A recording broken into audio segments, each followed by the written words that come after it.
Selamat pagi semua. Pagi Bu.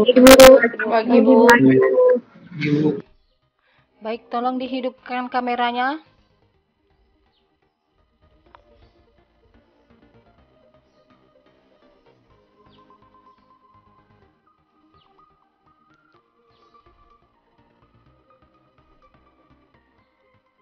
Ya, Gilbert ketahuan ya, belum mandi Gilbert nih. Ya, gimana mau fresh kita belajar Gilbert kalau belum mandi Gilbert? Dari tadinya bangun Bu, cuman nanti saya mandi itu. Oh gitu ya. Ini mana Kevin? Raymer, Rosanti. Ya Bu, bentar ya Bu. Ya.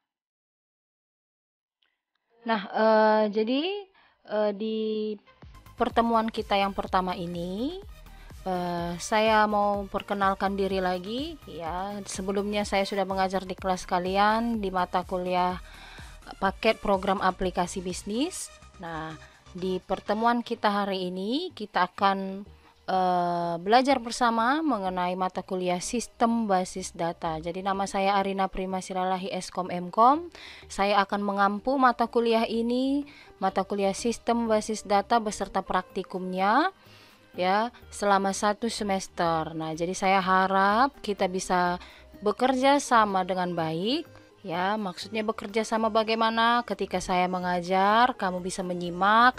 Ketika saya melakukan pertanyaan, memberikan pertanyaan, panggil satu persatu seperti pertemuan kemarin.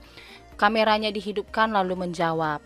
Ya, jadi selama saya mengajar, nanti tolong dimatikan mikrofonnya. Kalau tidak ada saya beri aba-aba untuk menjawab, atau saya beri pertanyaan, tidak usah dihidupkan kameranya supaya tidak mikrofonnya supaya tidak mengganggu proses belajar mengajar kita. Nah, seperti biasa, ketika saya mengajar, ada suatu saat nanti saya akan melakukan live streaming, ya, artinya saya buat pertemuan kita ini live langsung di YouTube, atau bisa juga saya rekam. Ya, nanti ketika saya rekam akan saya upload kembali di YouTube channel saya. Nah, masih ingat YouTube channel saya? Masih Bu. Apa namanya? Bu. Indo Pregamer. Itu yang pertama, yang dulu. Yang satu lagi. Apa ya? Belum tahu Bu.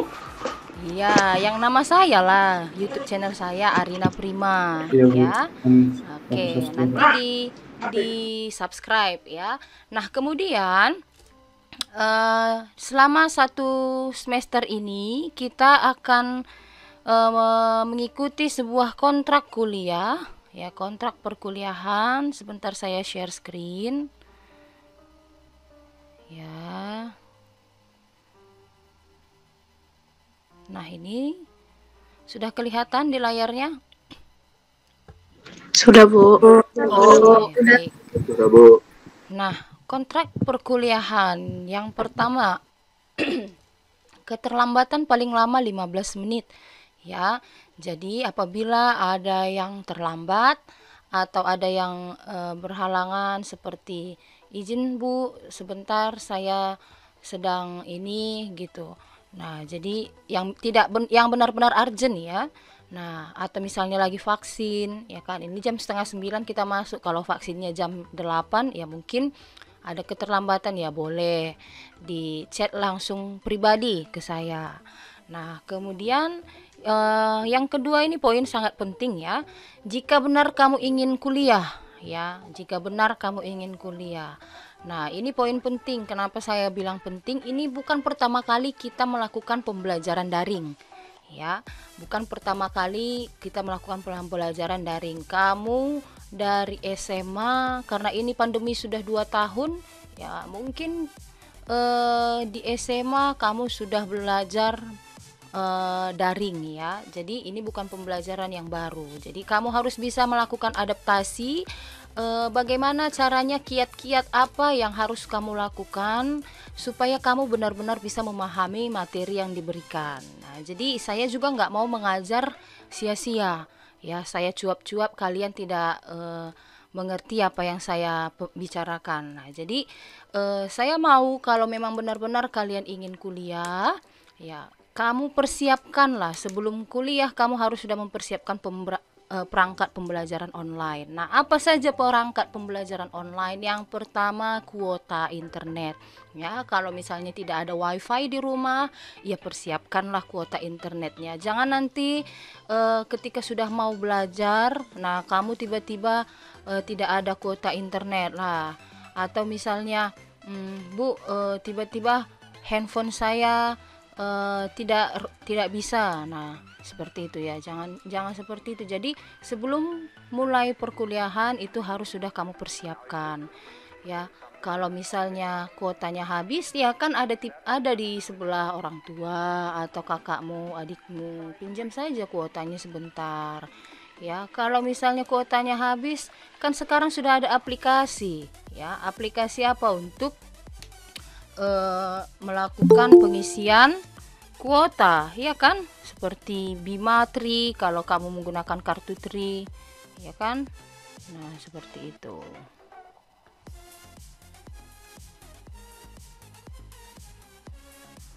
Nah, kemudian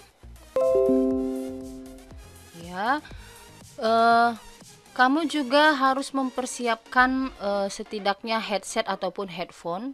Supaya apa? Supaya suara saya itu sampai ke kalian itu benar-benar jelas ya. Nah, mungkin kalau kamu tidak menggunakan headset atau headphone, itu suara saya sampai di tempat kalian menggema. Ya, karena apa? Karena kamu berada di ruangan yang cukup luas. Nah, seperti itu. Jadi suara saya bercampur dengan yang lain. Nah, mungkin itu akan membuat proses belajar mengajar kalian itu juga kurang maksimal. Ya, itu perangkat pembelajaran online. Nah, kemudian karena kita sudah di semester 2, saya harapkan kamu punya laptop ataupun komputer ya.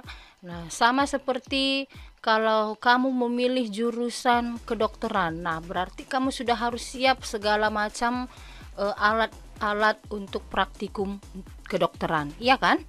Iya tidak? Iya, Bu. Iya. Karena kalau semester 1 kemarin kita belajar PPAB, yaitu Microsoft Office. Nah, kamu datang ke warnet saja sudah ada Microsoft Office. Nah, tetapi kalau sudah di semester 2 dan selanjutnya, ada aplikasi-aplikasi tertentu yang memang tidak digunakan secara luas. Artinya kalau kamu ke warnet nggak ada aplikasi itu, gitu. Nah, jadi saya harapkan untuk membantu kalian supaya lebih maksimal dalam belajar. Nah, ini bukan hanya karena pandemi ya, bukan hanya karena pandemi. Nah, jadi bukan hanya juga bukan hanya karena kalian mahasiswa ilmu komputer. Nah, sebenarnya laptop ataupun komputer itu sangat dibutuhkan sekarang. Ya, kenapa? Semua tugas-tugas dikerjakan di komputer, di laptop, ya kan, seperti itu. Nah, jadi bukan harus milik kalian ya. Artinya kalau di rumah ada punya orang tua ya boleh kamu gunakan gitu. Ya. Nah, artinya sharing dengan keluarga juga boleh atau tetanggamu juga boleh. Yang penting tugas-tugas nanti ketika saya berikan ya, itu harus dikerjakan menggunakan aplikasi yang sudah saya ajarkan. Nah, seperti itu. Nah, kemudian absen minimal 3 kali selama 1 semester. Nah, ini sudah tahu kalian ya. Nah, jika absen atau sakit atau izin, silahkan kamu chat pribadi ke saya melalui WA. Ya, kemudian ketika saya ini melakukan meeting ya, kemarin di waktu kita di semester 1 saya kasih link kan untuk absensi ya. Nah, ternyata itu kurang optimal ya. Jadi ada yang hanya absen, kemudian masuk ke meetingnya sebentar lalu keluar. Nah, jadi itu kurang optimal. Jadi sekarang saya sudah punya cara baru untuk melakukan absensi secara otomatis bagi kalian yang mengikuti Google Meet. Ya. Jadi yang mengikuti Google Meet. Nah, bagaimana caranya? Nah, kalian perhatikan sebentar. Di sini saya sudah tracking kalian. Ini. Ya, ada kelihatan tombol hijau? Ada, Bu. Nah, ini dia. Jadi di sini sudah mulai saya tracking kalian, dimulai saya berbicara tadi. Ya, sudah 10 menit. Ya, nanti ini akan mengeluarkan laporan siapa saja yang mengikuti Google Meet dan berapa lama durasi mereka mengikuti Google Meet. Nah, nanti nanti saya tunjukkan hasilnya ke grup kalian, ya, grup kita, ya, sistem basis data. Jadi semua mahasiswa yang hadir melalui Google Meet ini, ya, 28 orang, ya, sudah di tracking. Kemudian durasinya juga nanti sampai selesai saya klik ini akan muncul berapa durasi kalian mengikuti Google Meet. Nah, seperti itu. Jadi setidaknya saya bisa pantau kalian apakah kalian benar-benar mengikuti Google Meet bersama saya. Nah, itulah untuk kontrak perkuliahan. Nah, ada satu lagi nih. Ya, kita wajib mengumpulkan tugas melalui Google Classroom. Jangan ada lagi yang mengirimkan melalui WhatsApp, ya. Nah, jadi itulah kira-kira kontrak perkuliahan kita selama 1 semester ini. Ada pertanyaan atau ada yang mau disanggah?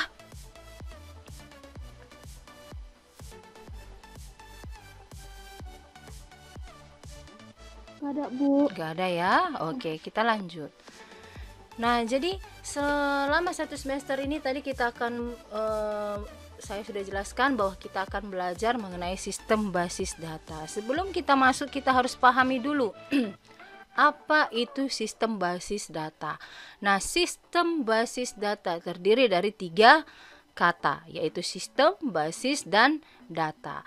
Nah, sebelum kalian naik ke semester 2 ini, pasti sudah belajar mata kuliah pengenalan sistem dan teknologi informasi.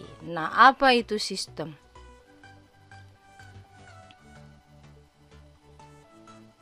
Yo, apa itu sistem?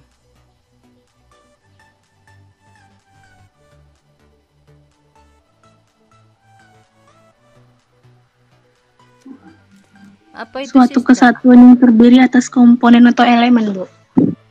Ya. Nah, sistem itu adalah kumpulan dari komponen yang saling berhubungan, ya kan? Saling berhubungan yang akan bekerja sama untuk mencapai tujuan tertentu. Ya, harus ada tujuannya, ya kan? Nah, contoh sistem apa yang paling sering kalian jumpai di dalam kehidupan kalian?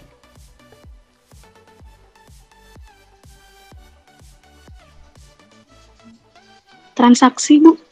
Sistem Ya. transaksi. Sistem transaksi, lalu apa? Sistem pernafasan. Iya, sistem pernafasan. pernafasan, sistem pencernaan, ya kan? Kemudian apa lagi? Sistem produksi, Bu. Iya, sistem reproduksi. Sistem informatika, Bu.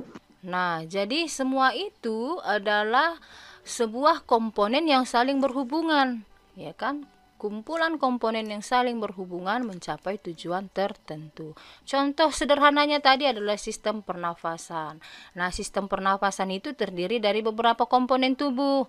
Yang pertama adalah hidung, ya kan? Kalau tidak ada hidung, apakah kamu bisa bernafas? Bisa nggak bernafas nggak ada hidung? Tidak, Bu. Nggak Nggak bisa, Bu. ya. Nah, nggak mungkin kamu bernapas pakai kulit, ya kan? Nah, itu cacing, ya. Nah, jadi bernafas menggunakan dari hidung masuk ke tenggorokan, ya kan? Lalu masuk ke paru. Nah, seperti itu. Berarti ada komponen susunan tubuh yang saling berhubungan, yang membentuk satu kesatuan untuk mencapai tujuan tertentu. Tujuannya apa? Bernafas, seperti itu ya. Nah, jadi seperti itu juga nanti yang akan kita pelajari di sini. Nah, basis. Nah, basis itu adalah gudang atau markas atau tempat berkumpul atau tempat bersarang. Nah, kalau pernah dengar ada ormas-ormas bilang, nah di sekitar sini ada basis PP, basis IPK. Nah, seperti itu. Nah, basis itu adalah gudang atau markas. Nah, kemudian ada data. Nah, data ini adalah fakta mengenai dunia. Ya, fakta itu apa? Sesuatu yang benar-benar terjadi. Nah, kalau misalnya kamu mendengar sebuah berita tanggal 5 bulan 2 tanggal 2 bulan 5 tahun 2022 ya, tanggal 5 bulan 2 2022 akan terjadi hari kiamat. Nah, katanya seperti itu. Nah, itu fakta atau hoax? Hoax. Hoax. Kenapa hoax? Nggak real, Bu. Kan dia nggak nyata, nggak emang Iya. betul-betul nggak terjadi. Belum terjadi ya, artinya fakta itu harus sudah terjadi. Nah, maka itu disebut dengan fakta. Nah, kemudian data itu juga bisa berupa pengetahuan. Nah, pengetahuan itu apa? Nah, pengetahuan itu adalah fakta yang direkam atau kejadian yang direkam dan mempunyai arti implisit. Nah, contoh ya, ayam itu bertelur. Nah, itu pengetahuan kan?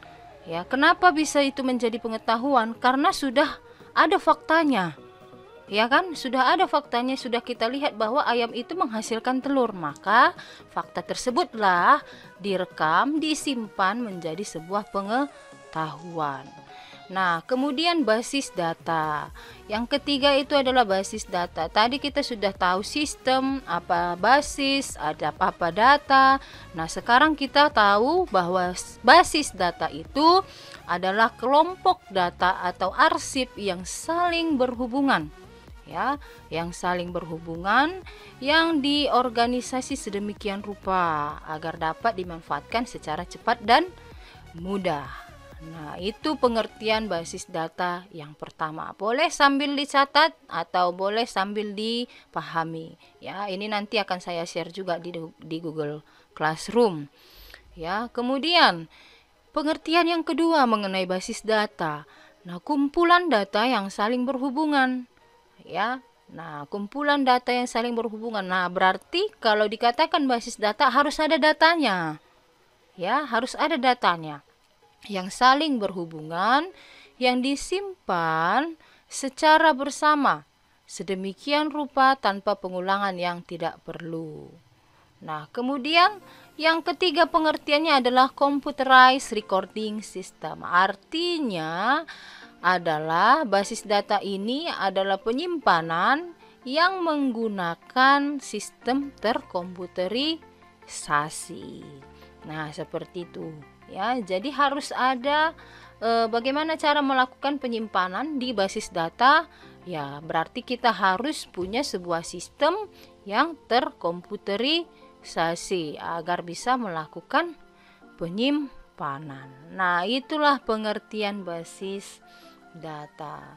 Jadi, kalau yang dibilang basis sudah tahu, data sudah tahu. Nah, basis data berarti sudah tahu. Nah, itulah pengertiannya. Nah, kemudian ketika kita mau membuat sebuah data yang disimpan ke dalam sistem terkomputerisasi yang menjadi nanti basis data, maka kita butuh aplikasi. Ya, bagaimana caranya kita bisa menyimpan data tersebut ke komputer kalau kita tidak punya aplikasi? Sama seperti kemarin, bagaimana kita bisa membuat surat di komputer kalau nggak ada aplikasinya? Aplikasinya apa? Microsoft apa?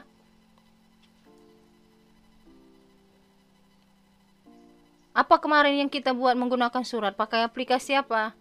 Microsoft Word, Bu. Iya, Microsoft Word. Bagaimana caranya kita melakukan presentasi menggunakan komputer kalau tidak ada aplikasinya? Yaitu aplikasi Microsoft Point. PowerPoint. Ya, seperti itu. Nah, jadi bisa dipahami ya. Nah, jadi bagaimana kita melakukan pengelolaan basis data? Pasti kita perlu yang namanya aplikasi. Nah, aplikasi tersebut disebutlah sebagai istilah DBMS. Database Management System. DBMS. Nah, jadi DBMS ini adalah sekumpulan program untuk pengelolaan basis data. Ya, untuk pengelolaan basis data antara lain ya, apa saja yang bisa kita kelola. Nah, yang pertama itu adalah mendefinisikan basis data. Ya, berarti kita harus merancang bagaimana alur datanya, ya kan? Apa saja tabel-tabel yang bisa kita buat.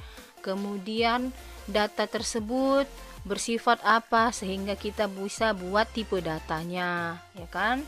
Kemudian struktur tabelnya, kemudian primary key atau foreign key-nya seperti apa. Nah, kemudian yang kedua adalah membangun database. Ya, membangun database untuk melakukan penyimpanan data. Nah, kemudian ada manipulasi database.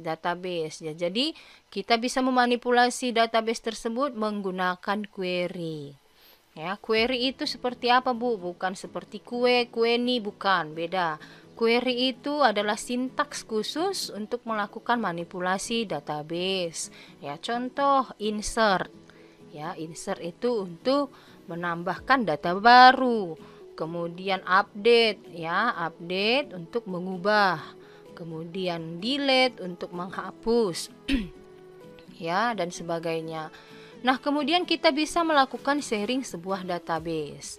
Artinya sharing adalah mengizinkan multiple user atau lebih dari satu pengguna agar dapat mengakses data secara bersamaan. Nah, contoh ya, ada yang pernah sharing sharing data dari Google Drive?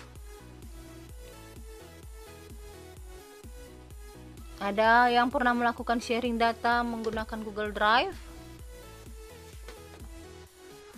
Gak ada? Gak ada yang pernah melakukan sharing data menggunakan Google Drive? Ada, Bu. Ada ya. Nah, jadi Google Drive itu kan sebenarnya media penyimpanan kita di cloud ya. Artinya kita tidak butuh driver yang driver yang real. Artinya tidak butuh perangkat keras atau hardware seperti CD, ya kan, tidak butuh flash disk. Nah, itu cukup kita simpan dengan menggunakan akun cloud kita, ya kan. Kalau handphone kalian pasti punya akun cloud ya. Kalau Xiaomi ada Mi Cloud, kalau iPhone ada iCloud, ya kan. Nah, jadi Google Drive itu adalah media penyimpanan yang diberikan oleh Google untuk semua pengguna akun Google. Nah, jadi kamu bisa sharing data kamu dari Google Drive ya dengan memberikan izin ya multiple user. Ya, kamu bisa sharing data kamu. Kamu tinggal share linknya, lalu orang lain bisa membuka data kamu dari situ. Nah, itulah contoh sharing sebuah data. Ya, berbeda nanti dengan database. Nah, artinya kalau mau sharing sebuah database dari aplikasi kita, DBMS kita bisa melakukan sharing data kepada orang lain yang mempunyai DBMS yang sama. Nah, jadi saya mau tanya, DBMS apa yang sudah pernah kamu gunakan? Ayo, Polta.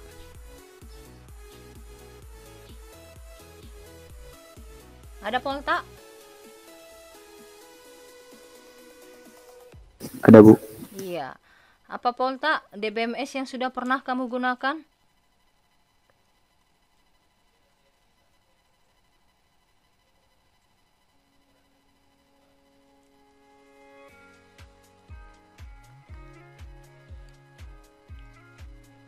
Apa, Dik?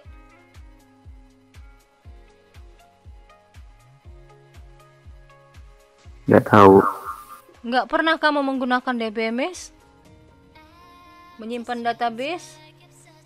Memanipulasi database nggak pernah?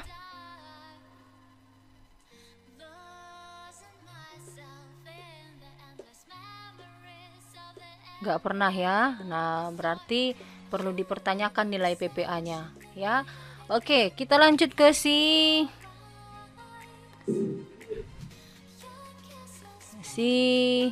Michelle Bo.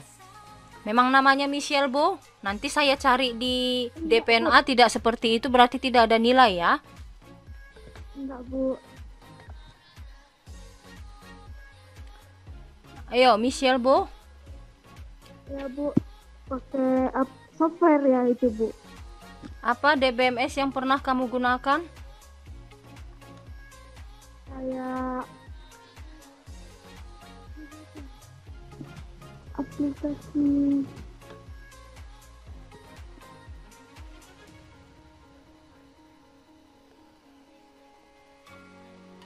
nggak kedengeran suara Kak Michelle.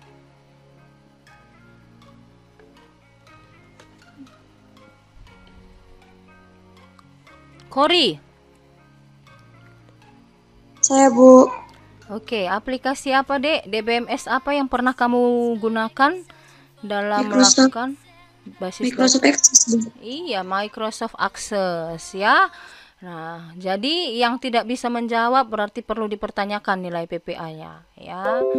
Nanti akan saya cross check lagi nilai PPA-nya. Ya. Nah, jadi DBMS yang pernah atau yang paling sederhana yang kita bisa gunakan adalah Microsoft Access. Nah, jadi di dalam Access itu kamu bisa melakukan pengelolaan basis data seperti yang ini tadi, yang 4 ini.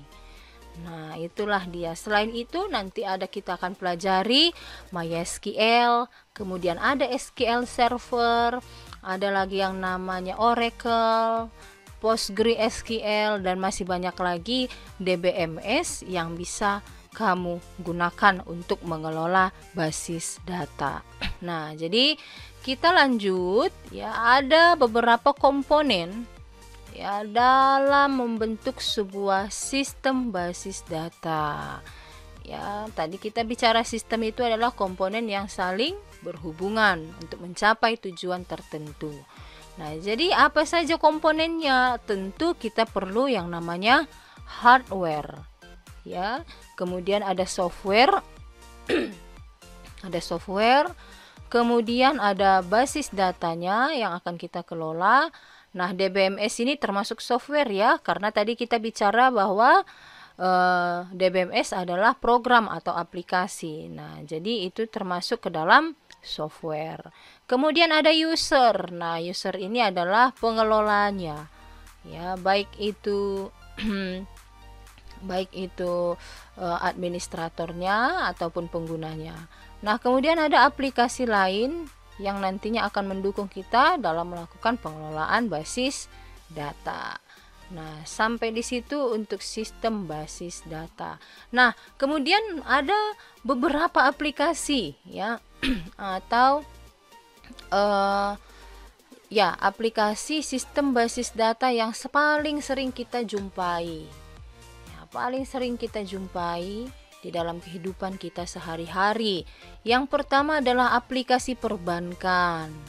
Nah, semua sudah punya akun bank atau sebagai nasabah bank? Sudah, Bu. Sudah ya. Nah, Sudah, Bu. jadi Sudah, Bu. kalau kamu lihat di handphone kamu itu ada beberapa aplikasi yang bisa kamu download dari Play Store untuk perbankan. Nah, contoh Brimo, ya kan? Ya, jadi ada lagi sekarang yang aplikasi-aplikasi e-money, ya kan? Atau aplikasi cashless, ya kan? Artinya kamu bisa membayar melalui aplikasi. Contoh OVO, ya kan? Ada Dana, ya seperti itu dan sebagainya. Ada Link, ya kan? Link aja. Nah, jadi itu semua menggunakan basis data. Nah, bagaimana kita bisa melakukan transaksi? Bagaimana kita semua sebagai nasabah didata di situ namanya, NIK-nya, berapa saldo kamu yang kamu simpan, yang kamu keluarkan, semua transaksi bagaimana itu bisa ada di data kamu. Tentunya ada melakukan penyimpanan data, ya kan? Nah, kamu login saja itu berarti sudah ada basis data di situ. Ya, kamu login pakai sidik jari, nah berarti sudah ada basis data. Ya, ada data yang disimpan di situ. Nah, itulah contoh untuk perbankan. Nah, kemudian ada airlines atau penerbangan atau maskapai. Nah, kamu melakukan reservasi, misalnya pemesanan tiket, ya. Apa aplikasi pemesanan tiket yang pernah kamu lihat iklannya atau pernah kamu gunakan? Traveloka, Bu. Iya, Traveloka, Bu. Traveloka, pergi-pergi, apalagi Mister Aladin, ya kan, banyak ya. Nah, jadi itu semuanya pasti punya basis data. Nah, ketika kamu melakukan pemesanan, pasti dia minta data kamu, data pribadi, NIK-nya, kemudian nama kamu siapa, jenis kelaminnya, kemudian berapa orang tiket yang kamu pesan, ya kan. Kemudian apalagi yang diminta, jadwalnya. Nah, schedule ini juga termasuk, ya, jadwal dari misalnya kamu mau penerbangan dari Medan ke Jakarta atau Medan ke Singapura. Nah, seperti itu ya, dari Medan ke Singapura jam berapa saja yang tersedia, kemudian maskapai apa saja yang tersedia, apakah AirAsia, apakah Garuda, ya kan, apakah Citylink, Lion, Batik Air dan sebagainya. Nah, itu semuanya disimpan. Jadi kenapa kamu bisa tahu, dilihat di misalnya ada terjadi kecelakaan pesawat, ya. Kenapa bisa dimunculkan di TV nama-nama penumpangnya? Ya. Kenapa bisa dimunculkan di TV nama-nama penumpang yang mengalami kecelakaan? Kenapa? Padahal udah gosong, misalnya seperti itu ya, jauh-jauh lah, udah gosong. Kenapa bisa? Karena sebelumnya data-datanya udah diminta, Bu. Iya, karena sebelum dia terbang, data-data dia sudah dicatat masuk ke penerbangan dengan kode sekian. Jadi kalau misalnya ketahuan bahwa penerbangan dengan kode sekian itu mengalami kecelakaan atau turbulensi misalnya, nah maka semuanya sudah tahu, oh di dalam pesawat dengan kode-kode ini penumpangnya si ini, A B C D E F G. Nah, seperti itu, berarti ada penyimpanan data di dalamnya itu, ya. Ketika kita melakukan penerbangan, semuanya sudah didata. Nah, kemudian di bagian universitas, nah bukan hanya universitas ya, sekarang sekolah-sekolah juga sudah punya website, sudah punya aplikasinya, aplikasi atau sistem, ya, yang berfungsi untuk melakukan penyimpanan data siswa atau mahasiswanya. Nah, jadi semuanya itu sudah didata, berapa NIP ya, NIP kalian ya, NIS, nomor induk siswa. Nah, itu. Kemudian nama lengkap, jenis kelamin, data orang tua, ya kan? Nah, semuanya itu sudah didata. Ya, seperti kalian kemarin melakukan pendaftaran online, ya kan, registrasi online. Ya, PMB. Sudah didata itu kan, diminta data kalian ya. Diminta kan? Nah, jadi diminta data pribadimu, diminta data orang tuamu, berapa nilai UN-nya, ya kan? Nah, seperti itu. Ya, jadi ketika kamu sudah didata, kamu diterima sebagai mahasiswa, maka kamu berhak mendapatkan nomor pokok mahasiswa atau nomor induk mahasiswa. Nah, jadi kalau kamu masuk ke Simak Umi, ya kan, yang kamu masukkan tinggal username-mu sebagai PM atau NIM, ya kan. Nah, kemudian masukkan password, kemudian masukkan tanggal lahir. Masih ada masukkan tanggal lahir? Masih, Bu. Nah, seperti itu. Nah, Masih, Bu. berarti data kamu sudah disimpan tuh ke dalam sistem informasi akademik UMI, Universitas Metodis Indonesia. Nah, itu dia. Nah, kemudian penjualan, ya, penjualan aplikasi basis data untuk melakukan penjualan. Contohnya apa saja? Shopee, Bu, Lazada. Shopee, Bu. Shopee, Tokped, Bu. Lazada, apalagi Blibli, Bukalapak, Tokopedia, banyak ya. Nah, itu. Jadi sudah paham ya. Jadi semua data kita sebagai konsumen, data kita sebagai yang punya toko, kemudian data produknya sudah disimpan ke dalam basis data. Kemudian manufacturing. Nah, contoh ya, ada di situ di dalamnya proses produksi di data produksinya. Ya, kemudian inventory, ya, ordernya siapa saja yang mengorder. Kemudian supply, ya, supply distribusinya kemana. Nah, kemudian ada human resource, ya, yaitu menyimpan data-data pegawai, ya kan? Kemudian gaji, pajak dan lain-lain. Ya. Nah, jadi kalau kita pikir-pikir itu hampir semua aspek kehidupan terkait dengan basis data.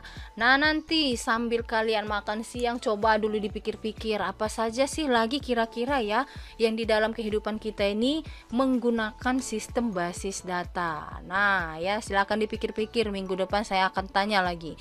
Ya, apa saja lagi selain yang 6 ini ya yang menggunakan basis data. Ya, kamu bisa nanti keluar rumah sambil lihat apa saja di sekelilingmu yang menggunakan basis data. Nah, jadi kita mau lihat nih apa sih perbedaan sistem pemberkasan tradisional. Nah, maksudnya sistem pemberkasan tradisional ini adalah sistem pengarsipan. Nah, contoh kamu punya di rumah lemari arsip. Ya, di dalam lemari arsip itu ada data-data orang tuamu, kemudian ada dokumen-dokumen kakakmu, abangmu, ada dokumen kamu. Nah, di dalam dokumen-dokumen itu pasti ada akte lahir, ya kan? Kalau yang Kristen pasti ada surat CD, ya. Kemudian apa lagi? Kalau orang tuanya, data orang tuanya pasti ada surat kartu keluarga, ya, surat pernikahan, akte lahir, surat tanah dan sebagainya. Nah, kamu bayangkanlah tumpukan-tumpukan kertas itu disimpan di dalam satu lemari. Semua bercampur. Ya, data dokumen orang tuamu, kakakmu, abangmu, dokumen kamu dan adikmu bercampur. Nah, itulah yang dimaksud dengan sistem pemberkasan tradisional atau sistem pengarsipan. Ya, nah kemudian kita mau bandingkan dengan sistem basis data yang sudah kita ceritakan tadi yang menggunakan computerized recording system. Ya, penyimpanannya menggunakan sistem yang terkomputerisasi. Nah, jadi kita mau bandingkan yang kedua ini. Yang pertama adalah kesukaran mengakses data dan mendapatkan data. Nah, inilah yang terjadi sering di kita ya kalau kita melakukan pengarsipan yang seperti itu. Nah, saya baru saja mau mencari nih data akte lahir saya, ya kan, mau saya ambil, mau saya fotokopi untuk pertinggal. Nah, jadi mau saya ambil buru-buru ini nggak kelihatan ya. Kenapa? Karena tercampur semua di dalam satu lemari. Ya, seperti itu. Jadi susah mengambil datanya atau mengambil dokumennya. Nah, itulah sistem pengarsipan. Sementara kalau kita menggunakan sistem basis data akan sangat mudah mendapatkan datanya. Contoh, kita UMI ini sudah berdiri dari 1965. Ya. Jadi ada begitu banyak data ya yang sudah kita buat misalnya. Nah, kita mau cari, singkatnya saja. Ini di data SIMAK, ya, SIMAK UMI, Sistem Informasi Akademik UMI. Nah, begitu banyak 4 tahun ini begitu banyak mahasiswa, ada ribuan. Ya. Jadi kita mau cari data mahasiswa Vkom, ya, dengan nama Roberto. Ya, kita tinggal cari aja Roberto atau kita tinggal ketikkan kata kuncinya. Kata kuncinya apa kalau mahasiswa? Apa kata kunci untuk mahasiswa? NPM ya, Bu? Iya, NPM. Nah, kita tinggal ketikkan saja NPM 221 520 080. Nah, kita tekan enter. Langsung muncul nama mahasiswanya, misalnya Sela Elkana. Nah, jadi kita sangat dipermudah untuk melakukan pengaksesan data. Nah, itulah kalau menggunakan sistem basis data. Nah, kemudian yang kedua adalah timbul redundansi data yang tinggi. Nah, redundansi ini bisa diartikan sebagai kerusakan data. Nah, termasuklah di situ data yang duplikat atau lebih dari satu data. Nah, kalau kita menggunakan sistem pengarsipan, ya begitu lama data kita itu disimpan, kertas-kertas kita itu disimpan, lama-kelamaan tulisannya akan semakin memudar. Ya, pasti ya. Nah, berarti ada misalnya kita mau lihat tanggal baptis kita, ya. 10 tahun, 20 tahun ke depan itu akan memudar kertasnya. Nah, kita nggak tahu itu tahunnya ternyata sudah pudar itu tahun 2000 berapa. Nah, 2008 dengan 2003 kan mirip ya. Nah, itulah contohnya redundansi data. Adanya kerusakan sebagian dari data. Bisa juga diartikan sebagai data yang duplikat. Nah, sementara kalau sistem basis data, tentunya redundansi data itu bisa kita minimalisir. Dengan cara seperti apa? Nah, contoh kalau misalnya data duplikat, kita bisa set, kita bisa kontrol bahwa setiap data harus punya primary key agar data tersebut tidak duplikat. Nah, kemudian yang ketiga adalah sulit melakukan pengembangan. Nah, ketika kita mau melakukan pengembangan atau misalnya kita mau sortir data-data dokumen kita, mana yang dokumen kamu, mana yang dokumen orang tua kamu, dokumen abangmu dan sebagainya, itu kita bisa sorting, ya kan? Tapi akan sangat sulit ketika kita menggunakan dokumen kertas. Nah, sementara kalau kita menggunakan sistem basis data, melakukan sorting data tersebut sangat-sangat mudah untuk dilakukan. Nah, seperti itulah dia 3 contoh perbedaan dari pengarsipan dengan sistem basis data. Nah, saya harapkan nanti kalian bisa memikirkan lagi kira-kira apa sih perbedaannya lagi dari yang 3 ibu sebutkan ini ya. Jadi sambil-sambil dipikirkan, nanti minggu depan akan saya tanya ya. Nah, seperti itu. Oke. Ya, jadi dipikirkan lagi apa saja lagi perbedaan sistem pengarsipan dengan sistem basis data. Nah, oke, kita lanjut ke keuntungan dan kerugian. Nah, sampai di sini tadi ada pertanyaan? Sudah paham, Bu. Paham Sudah ya? paham, Bu. Ada yang hampa? Paham kan? Paham bukan hampa ya?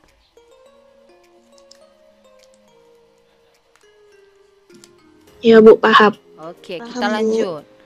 Nah, keuntungan dan kerugian menggunakan basis data. Nah, tentu saja ketika kita melakukan atau menggunakan sebuah aplikasi ya atau sebuah sistem, pastilah ada keuntungannya. Kalau nggak ada keuntungannya, ngapain kita gunakan, kan seperti itu. Kemudian pasti ada juga kerugiannya.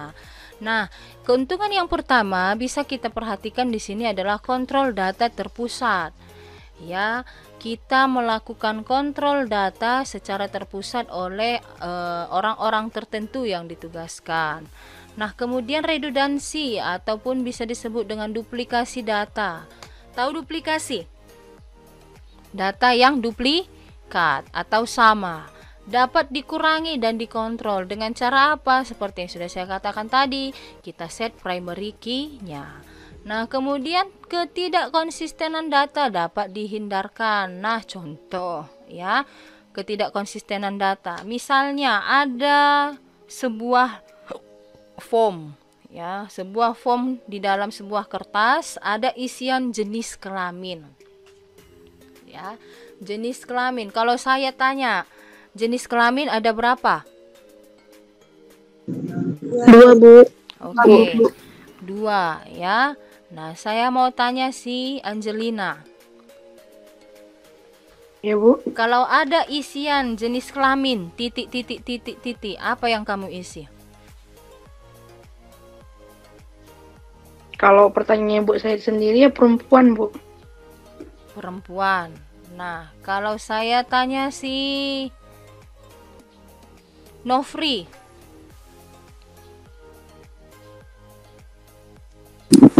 Iya Bu, saya Bu. ya apa jawabanmu Nofri?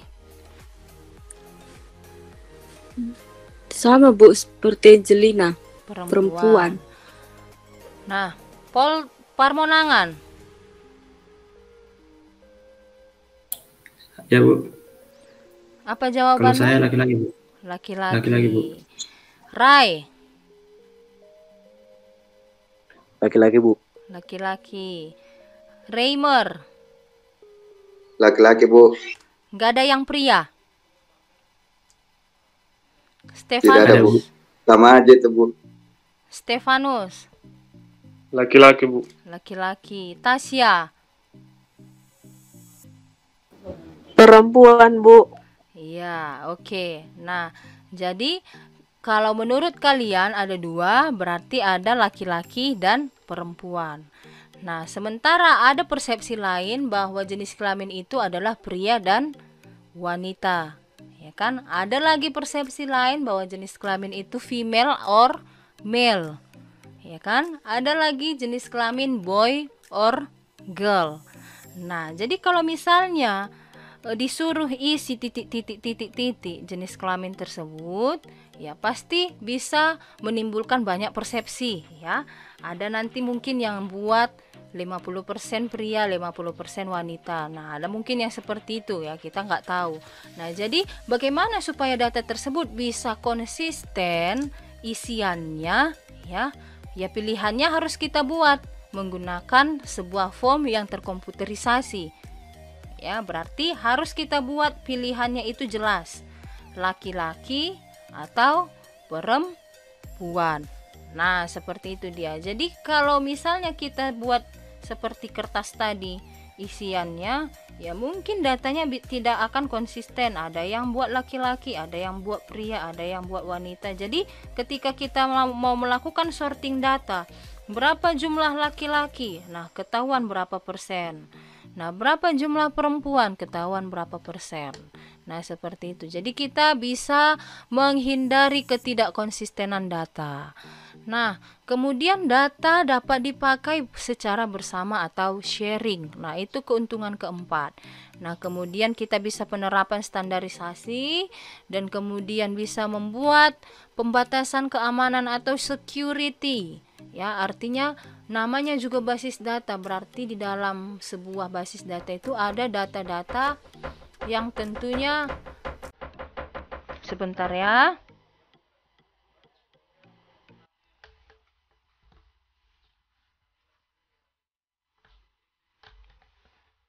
Oke.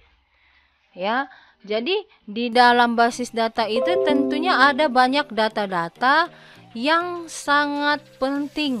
Ya, contoh tadi untuk perbankan, ya kan? Nah, itu kan sangat penting ya. Informasi informasi PIN-mu, ya kan? Informasi nama orang tua di situ kan ada.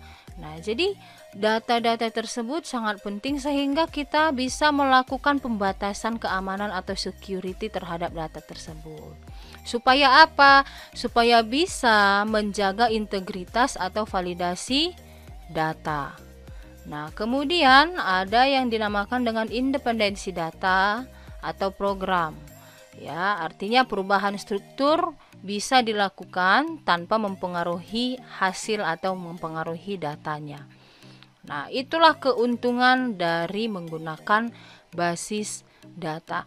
Kemudian kerugiannya apa? Nah, kerugiannya ya, yang pertama itu mahal. Ya, mahal dong. Kenapa mahal? Pasti butuh biaya lebih ya untuk melakukan atau menginstalasi hardware dan softwarenya ataupun membeli barang-barangnya ini. Ya, kemudian juga membutuhkan biaya untuk meng-hire ya menggaji orang atau user yang berkualitas untuk melakukan apa? Untuk melakukan organisasi database. Ya, itu dia. Dan kemudian kompleks. Ya, karena kemampuan hardware lebih besar, ya, sehingga lebih rumit dan membutuhkan keahlian yang lebih tinggi bagi pengguna. Nah, itulah dia keuntungan dan kelebihan basis data. Nah, sekarang kita masuk ke hierarki basis data. Ya, hierarki basis data. Siapa yang sudah familiar dengan ini? Ada yang sudah pernah membuat basis data?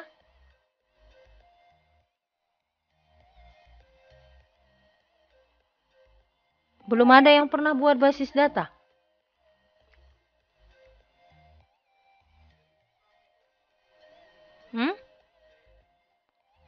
Belum ada?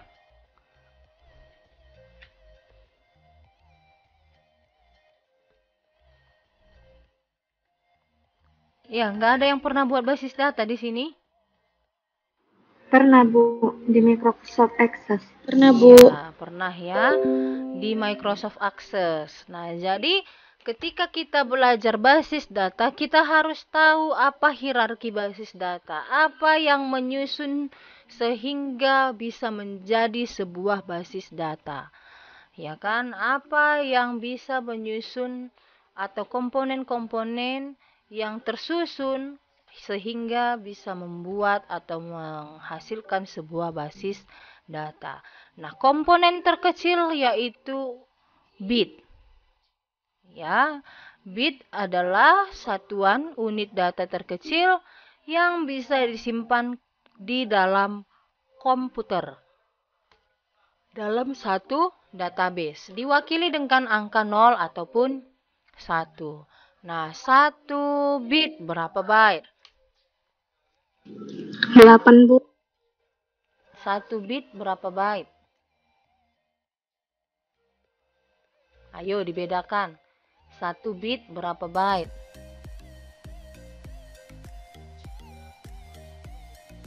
0,125, Bu. Iya. Atau 1/8. Ya. Kenapa 1/8? Ya karena bit akan membentuk sebuah byte apabila bitnya sudah berada 8 bit.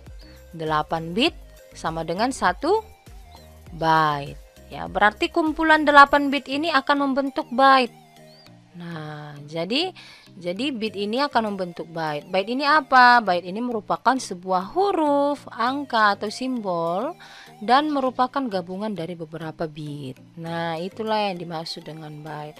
Sementara byte ini nanti akan berkumpul beberapa byte membentuk apa? Membentuk sebuah field. Nah, saya buka lagi yang sudah pernah kita buat. Ya.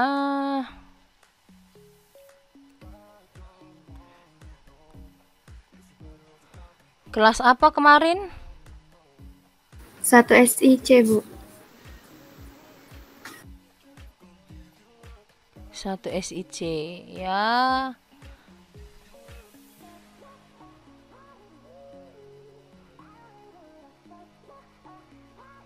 Nah, ini dia ya. Nah, kalian bisa lihat ini kemarin yang sudah pernah kita buat ya di mata kuliah paket program aplikasi bisnis. Nah, inilah contoh satu buah database yang sudah pernah kita buat. Nah, jadi yang manalah di sini yang dinamakan field? NPM, nama, tanggal lahir, alamat, agama, jenis kelamin, Bu. Mantap ya, berarti masih ingat ya. Nah, jadi yang dinamakan dengan field tadi ini, field adalah unit data yang berisi satu atau lebih karakter, merupakan unit terkecil dari informasi berharga di dalam database. Nah, mana informasi berharganya? Nah, ini semua ini semua informasi berharga, tetapi unit terkecilnya yang mana? Ya ini, kolom ini. Nah, ya kan? Ini field. field NPM, field NIK, ya kan, field nama, field tanggal lahir, alamat, agama, dan jenis kelamin. Nah, itu field. Ya, sementara berapa field ini tadi? 1, 2, 3, 4, 5, 6, 7. Nah, sementara ketujuh field ini ketika digabung, ya, akan membentuk yang namanya apa? Kumpulan field akan membentuk yang namanya, ayo, udah lupa. Kumpulan field akan membentuk yang namanya record. Ini satu baris ini kan record ya. Ya, udah lupa. Udah lupa ya. Berarti perlu di ini lagi nilai PPAB-nya, di cross check lagi. Ya, jangan terlalu tinggi berarti saya buat itu nilainya. Ya, berapa record ini semua? 4, Bu. 4. Ya, 1, 2, 3, 4. Ya, jadi seperti yang saya jelaskan tadi, ya, field ini akan bersatu padu, berkumpul membentuk yang namanya record. Ya, nah ini dia yang saling berhubungan. Jadi masing-masing record menyimpan suatu informasi data suatu entitas. Nah, jadi kalau kalian perhatikan ini kan berhubungan ya. Ya, berarti yang NPM-nya 221520001 pastilah nick-nya ini. Pastilah namanya ini. Kan tanggal lahirnya ini. Nggak pernah orang membaca data NPM 001 terus nick-nya lompat ke bawah. Namanya naik lagi ke atas. Tanggal lahirnya yang di atas, alamatnya yang paling bawah, nggak pernah gitu ya. Pasti orang membaca satu baris ini ya seperti ini ke samping. Kenapa? Karena ini merupakan satu record yang saling berhubungan membentuk sebuah informasi. Ya, informasi mengenai satu entitas tersebut. Ya, mengenai si Juniarti. Berarti NPM-nya sekian, NIK-nya sekian, tanggal lahir sekian, alamat, agama, dan jenis kelamin. Nah, seperti itulah yang dimaksud dengan record. Nah, sementara yang dinamakan dengan tabel adalah kumpulan dari record-record yang saling berhubungan. Nah, kalau kita perhatikan, ini semua record ini ya. Nah, kalau kamu perhatikan record ini data apa sebenarnya? Data mahasiswa, dosen, mata kuliah, atau jadwal? Data mahasiswa. Iya, data mahasiswa. Berarti ini semuanya berhubungan. Dari data ini kamu bisa tahu, oh ini sepertinya data mahasiswa. Seperti itu ya. Nah, ini semuanya data mahasiswa. Maka terbentuklah sebuah tabel, yaitu tabel mahasiswa. Iya, jadi tabel mahasiswa fungsinya apa? Menyimpan data-data mahasiswa. Ya, nggak mungkin tabel mahasiswa menyimpan data jadwal. Nah, udah lain itu ya. Nah, itulah dia pengertian dari tabel. Nah, sementara lanjut kita ya, setelah ada tabel ya, kita akan membentuk sebuah basis data. Ya, kita akan membentuk sebuah basis data. Jadi di dalam basis data ini kita bisa buat banyak tabel ya. Di sini sudah kita contohkan di semester lalu ya. Sudah ada banyak tabel. Nah, yang sudah kita buat ada berapa tabel? Berapa tabel ini?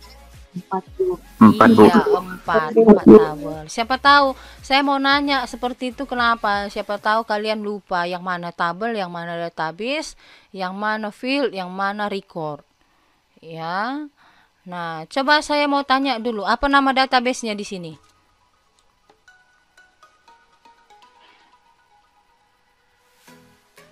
Apa nama database-nya? Tabel mahasiswa, Bu. Iya, salah. Ya, apa nama database-nya?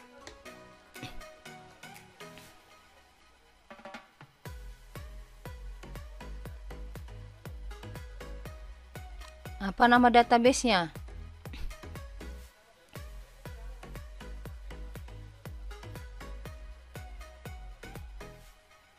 DB1. Iya, DB1 ini kan kelihatan di atas nih. Ini DB1.2 database. Nah, berarti nama databasenya adalah DB1. Nah, apa saja nama tabelnya? Tabel mahasiswa, tabel dosen, tabel mata kuliah, dan tabel jadwal. Iya, nama tabelnya bisa dilihat di sebelah kiri. Ya, makanya tadi saya bilang perhatikan yang mana database, yang mana tabel, ya harus tahu. Jangan saya tanya mana apa nama databasenya, kamu jawab tabel mahasiswa. Yang ditanya database kok dijawab tabel. Ya. Ya, jadi tabelnya ada 4. Nah, seperti itu. Jadwal, mahasiswa, mata kuliah, dan dosen. Nah, saya mau tanya, di dalam tabel jadwal ada berapa record? 1, Bu. 1. Ya, record itu bisa diwakilkan dengan baris. Ya, ada berapa baris isinya? 1 baris, 1 record. Ya, seperti itu. Ya, ada berapa field? 8, Bu. 8. Ini ya, kode jadwal, ini DN, kode MK, nama dosen, mata kuliah, SKS, hari dan waktu. Nah, jadi sudah bisa paham semua? Bisa, Bu. Oke, mantap ya.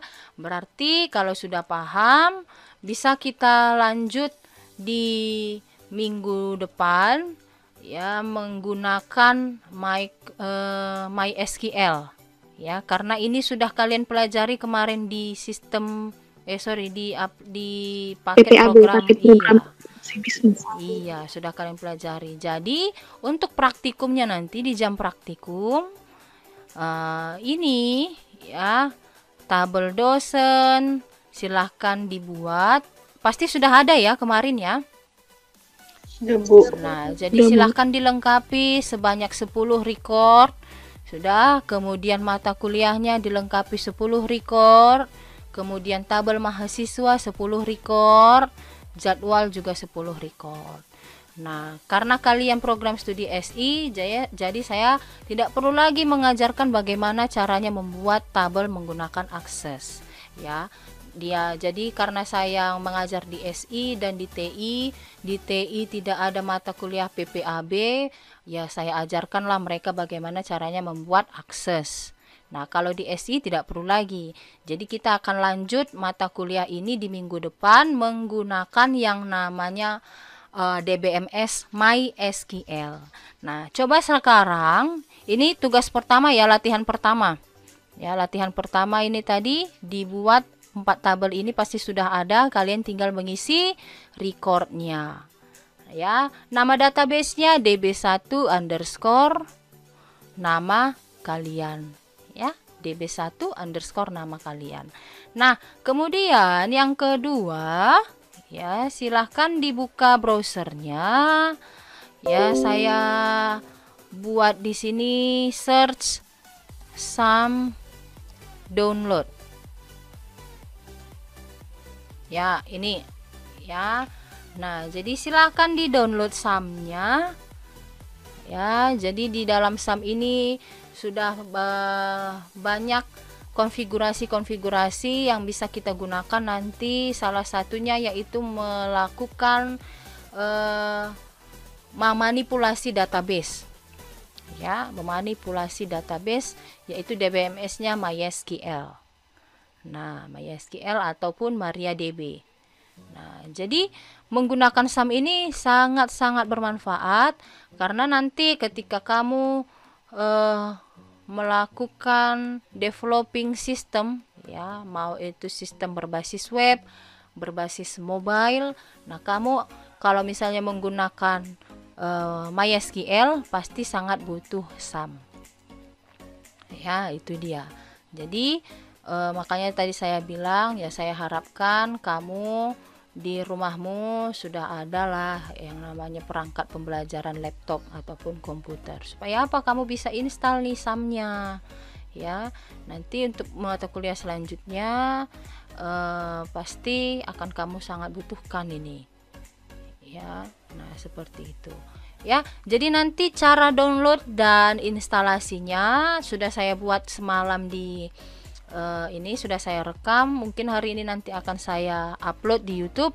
Silahkan dilihat bagaimana cara download dan instalasinya, karena saya sudah install nih, nggak mungkin saya ini lagi saya uninstall lagi SAM saya terus saya download ulang, saya install ulang ya. Jadi di video itu nanti sudah saya sertakan bagaimana cara download dan cara install SAM-nya ya.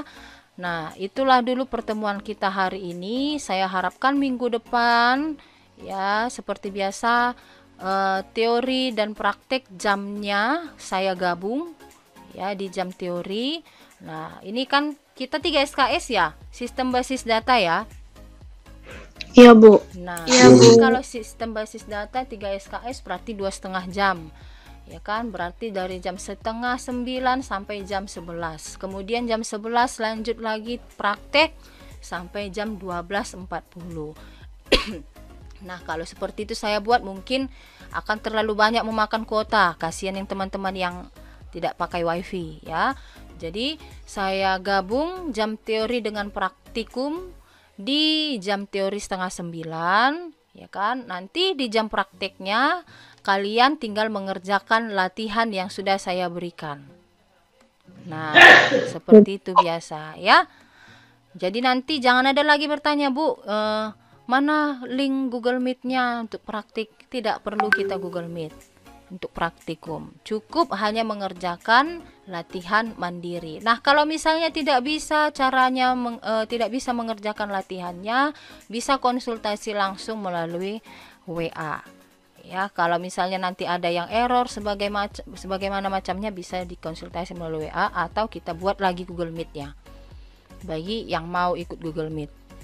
Ya, absensinya gimana, Bu? Tetap seperti yang tadi. Tenang, sudah saya tracking. Ya, jadi yang terlambat tadi akan terlihat ini di sini. Ya. Oke. Ada yang mau ditanyakan? Oke, Bu. Tidak, Bu. Oke, ini sudah saya rekam ya. Nanti kira-kira sore akan saya upload materi yang hari ini.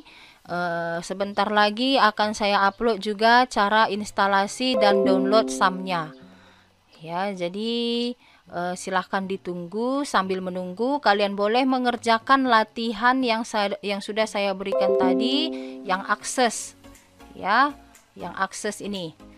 Membuat tabelnya, bukan tabelnya pasti sudah ready ya. Membuat yang namanya recordnya ini sebanyak 10 record per tabel.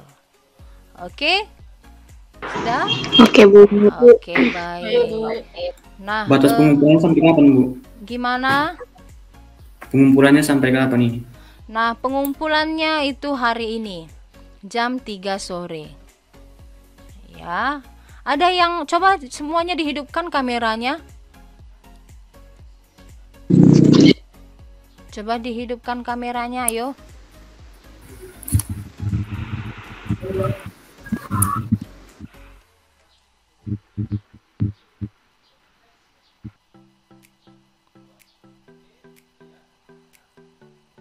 Mana Gilbert? Lagi mandi Gilbert?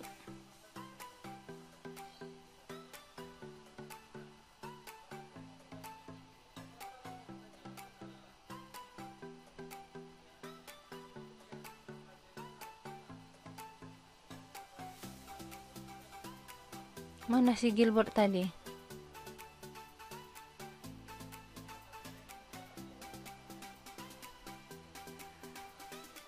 John, mana John? Lagi mandi, belum sempat mandi tadi. Sela mana? Kameranya rusak ya? Coba tunjukkan dulu pesonamu Sela, biar dilihat si Reimer. Iya, ketawa dia. Jangan kayak gitulah, Bu. Fokus kuliah dulu, Bu. Oh gitu ya, berarti udah ada sinyal-sinyal sebenarnya ya, makanya dibilang gitu ya. Iya, Bu. Iya, coba dihidupkan dulu sebentar kameranya.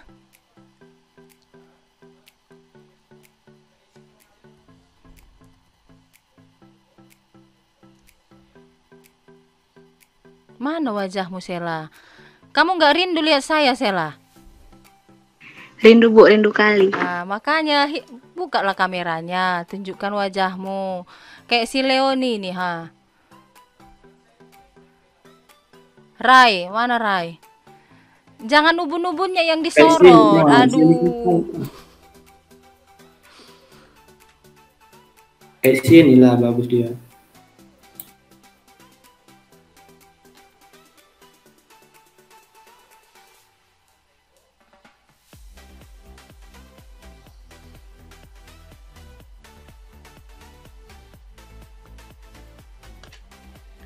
Sebentar ya.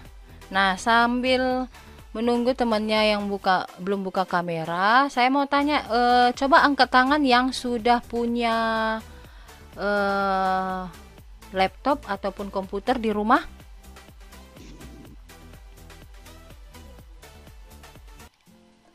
Coba angkat tangan sebentar.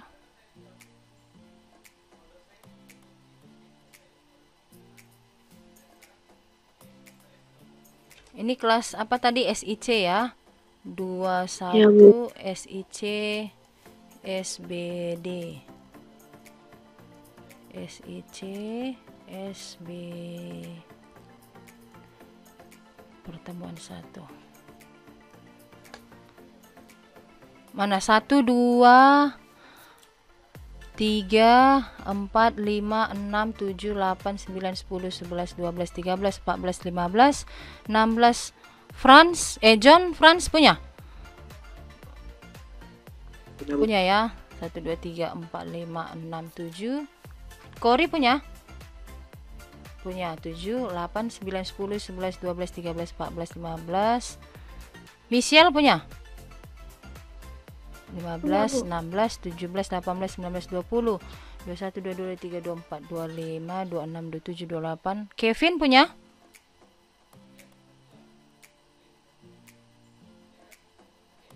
Punya, Bu. Oke, berarti hampir semua punya ya.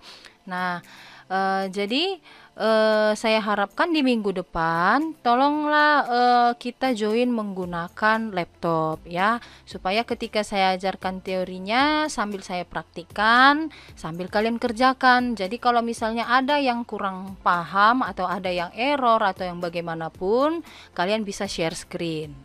Nah, seperti itu. Begitulah cara kita bisa menanggulangi ya pembelajaran daring ini ya.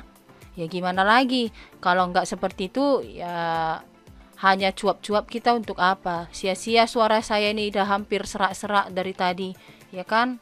Kalian pun sia-sia ininya paketnya habis tapi nggak mengerti apa-apa. Ya, jadi jangan sampai apa yang kita lakukan ini sia-sia semuanya. Oke, sampai di sini dulu pertemuan kita. Nah, ini biar kalian tahu seperti yang sudah saya bilang tadi absensinya ini. Ya, saya share screen lagi deh biar kalian tahu. Nanti kalian kira saya bohong-bohong. Ya. Nah, ini sudah kelihatan share screen-nya? Sudah, Bu. Nah, ini ada tombol hijau. Nah, kalian lihat ini yang saya punya. Nah. Oke. Nah, lihat ini. View report. Nah, nih, lihat ya. Google Meet Attending Tracking Report. Nah, tanggal 9 Maret hari ini. Nah, kita mulai tadi, saya mulai rekam jam 8.44 ya, dimulai dari saya berbicara tadi. Ya, kemudian selesai kita jam 9.57. Nah, berapa orang yang hadir? 32 termasuk saya. Berapa durasi meetingnya? 1 jam 13 menit. Ya, nah kalian bisa lihat nih nama kalian sudah terdeteksi di sini. Ya, jadi tidak bisa bohong lagi. Kalau kemarin dengan gampangnya ada yang hanya klik link absensi sudah selesai langsung keluar. Nah, jadi ini kelihatan nih. Berapa lama kalian durasi mengikuti ini? Nih ya. Nah, 39 Itu yang menit. itu yang nggak masuk ya, Bu? Apa? Yang merah. Yang merah ini masuk, tapi di sini lihat keterangannya. Number of people attending list dan 65% of meeting. Nah, berarti Oh, iya, persentase kehadirannya ini 100%, maksudnya apa? Berarti dia mengikuti dari awal sampai habis, dimulai dari trackingnya tadi ini, ya kan? Nah, 65 dikurang 60, yang kurang dari 65% siapa saja ini? Ya. Nah, kemudian ini. Nah, jadi kita tahu bahwa si Murni tadi terlambat. Terlambat berapa menit? Itu murni itu dana ginting ya, Bu? Hah? Prima dana dia. Gimana? Yang si Murni prima dana ginting, Bu. Nomor berapa? Nomor 22 yang merah itu, Bu. Itu prima dana ginting sebenarnya, bukan Murni. Kenapa nama akunnya Murni? Nggak tahu, Bu. Ini dia, Bu. Ini, Bu. Pakai HP mama saya, Bu. Oh, lain kali kalau mau join diganti namanya ya, Dek ya, karena kan kita mengabsensinya berdasarkan ini nama yang hadir ya. Iya, Bu. Jadi kita nggak habis waktu kita panggil satu-satu. Jadi selama belajar itu bisa kita efektifkan supaya semuanya aktif. Ya harus saya tanya jawab. Ya kalau memanggil satu persatu, mengabsennya lagi ya nggak kerjaan ya kan. Nah itulah dia, ada dua orang yang kehadirannya kurang dari 65%. Nah jadi ini nanti saya minta tolong sama si Komting, Sela, kamu punya data mahasiswa kita kan? Punya, Bu. Ada pernah dosen menyuruh kamu membuat rekap absen? Pernah, Bu. Oke. Pernah, Bu. Netina. Iya, nanti ini saya share ke kamu ya. Kamu tinggal buat aja ininya ya, absensinya berdasarkan ini. Ya, ikuti aja format yang kemarin, tapi tambahkan dia attendance persennya. Misalnya ini pertemuan pertama ya kan, pertemuan pertama ini di atas, pertemuan pertama, pertemuan 2, pertemuan 3, 4, 5 dan seterusnya. Nah nama partisipannya siapa? Angelina. Pertemuan pertama bagi jadi 2 kolom, hadir, nah centang ya kan, attendance persen 100%, seperti itu. Bisa? Bisa, Bu. Oke, terima kasih Sela. Baik, kita selesaikanlah pertemuan kita hari ini. Terima kasih buat semua yang sudah hadir. Selamat pagi. Pagi, Bu. Pagi, Bu.